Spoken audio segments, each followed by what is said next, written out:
parle de fraude, de mensonges, de manipulateurs et de politiciens, on pense à quoi? Un gouvernement, bien sûr. Le mot gouvernement est apparu au XIe siècle sous le verbe latin gubernare. Il provient du verbe grec kubernan qui signifie piloter un navire et qui fut utilisé pour la première fois par Platon afin de désigner le fait de gouverner des hommes. Ensuite, plusieurs mots en ont découlé dans plusieurs langues, dont le mot gouvernement en français.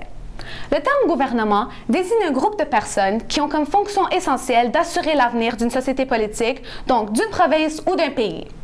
Comme l'a dit Montesquieu, aucune société ne saurait subsister sans gouvernement.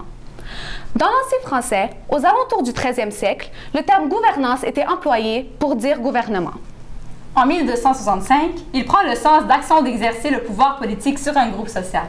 C'est à l'époque de la Renaissance, en 1588, qu'il prend sa valeur structurelle administrative.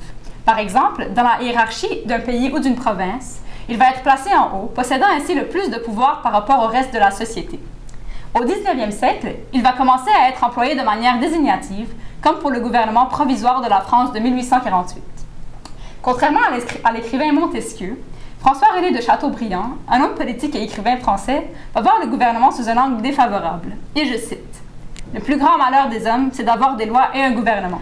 Tout gouvernement est un mal, tout gouvernement est un joug. »